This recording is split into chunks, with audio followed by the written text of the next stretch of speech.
Hi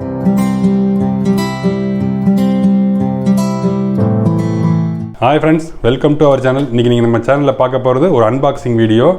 ஏசியோட unboxing video தான் பார்க்க போறீங்க. இது வந்து ஒரு 3 ஸ்டார் நான் இன்வெர்ட்டர் ஏசி. நேத்து தான் வாங்குனோம். அது வந்திருக்கு. இப்போ நான் உங்களுக்கு அன்பாக்சிங் பண்ணி காட்டுறேன். வாங்க வீடியோக்குள்ள போகலாம். நீங்க நம்ம சேனலுக்கு ஃபர்ஸ்ட் டைம் வரீங்கன்னா மறந்துடாம நம்ம சேனலை சப்ஸ்கிரைப் பண்ணுங்க, சப்போர்ட் பண்ணுங்க. இந்த ஏசி எங்கே வாங்கணும்னா டி நகரில் இருக்கிற ரத்னா ஃபேன் ஹவுஸில் தான் வாங்கணும். ஏன் ரத்னா ஃபேன் ஹவுஸில் வாங்கணும் அப்படின்னா அவங்க வந்து எங்கள் ஓல்டு ஏசியை வந்து 6000 ரூபாய்க்கு எடுத்துக்கிட்டாங்க. நாங்கள் வெளியில் கேட்ட வரைக்கும் 2000 3000 ரூபாய்க்கு தான் எடுப்போம் அப்படின்னு சொன்னாங்க. பட் ரத்னா ஃபேன் ஹவுஸில் மட்டும்தான் வந்து 6000 ரூபாய்க்கு எடுத்துக்கிட்டாங்க. ப்ளஸ் அது இல்லாமல் எனக்கு கிரெடிட் கார்டு யூஸ் பண்ணி நீங்கள் பர்ச்சேஸ் பண்ணிங்கன்னா 2500 rupees வந்து கேஷ்பேக் கொடுக்குறேன்னு வேறு சொல்லியிருந்தாங்க. 0% இன்ட்ரெஸ்ட் இஎம்ஐயில். அதனால் ரத்னா ஃபேன் ஹவுஸில் இஎம்ஐயில் எடுத்தாச்சு. எங்கள் ஓல்டு ஏசியும் அவங்களே வந்து இதை கழட்டி எடுத்துகிட்டு போயிட்டாங்க. இப்போ வாங்க புது ஏசியை அன்பாக்சிங் பண்ணி பார்த்துடலாம். அன்பாக்சிங் பண்ணுறதுக்கு தேவையான உபகரணங்கள் எடுத்தாச்சு. வாங்க அன்பாக்சிங் பண்ணிடலாம். நான் ஏன் வந்து இன்வெர்ட்டர் ஏசி வாங்காமல் நான் இன்வெர்ட்டர் ஏசி வாங்கினேன் அப்படின்னா நாங்கள் யூஸ் பண்ணுறதே ஒரு நாளைக்கு 1 மணி நேரம் தான் யூஸ் பண்ணுவோம்.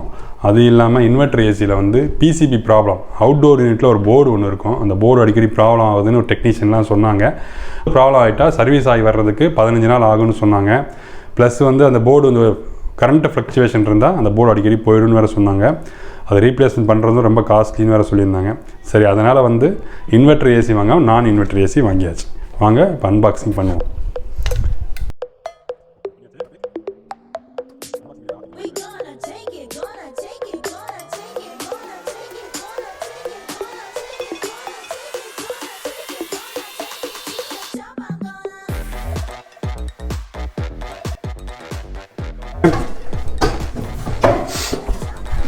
நாங்கள் ஏன் இட்டாச்சி ஏசி வாங்கினோம் அப்படின்னா நாங்கள் ஏற்கனவே வச்சுருந்தது இட்டாச்சி தான்.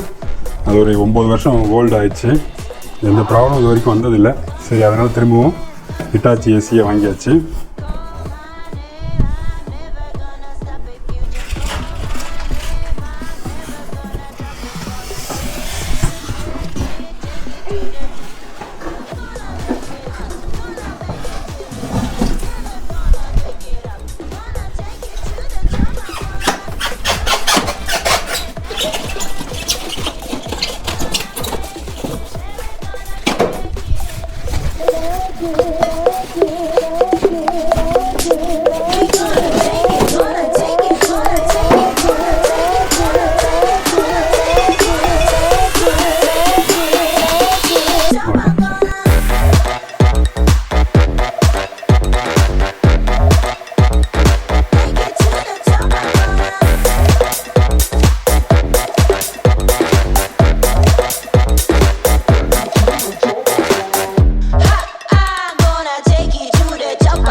அன்பாக்சிங் பண்ணியாச்சு. இதுதான் இதோட ரிமோட்டு.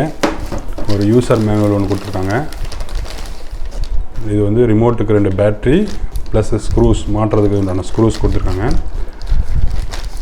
இதுதான் இதோட ரிமோட். இப்போ இன்டோர் முடிஞ்சிச்சு. அடுத்தது அவுட்டோர்.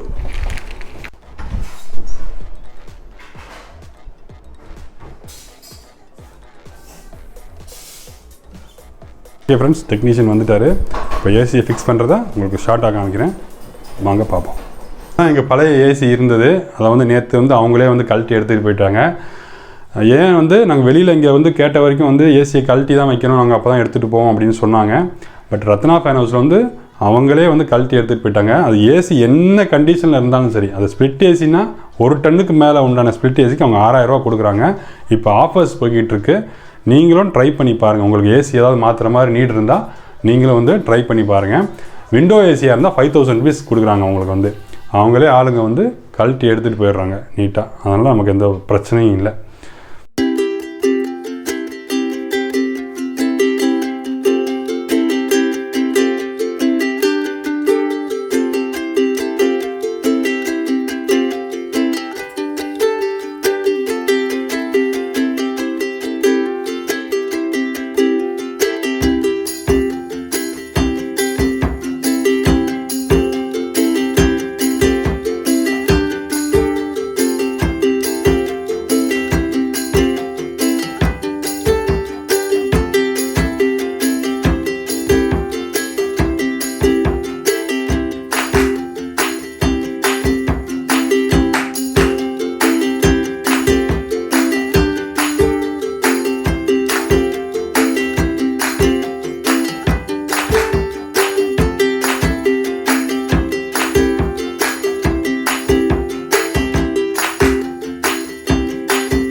கூலிங் பார்த்தீங்கன்னா நல்லா இருக்குது.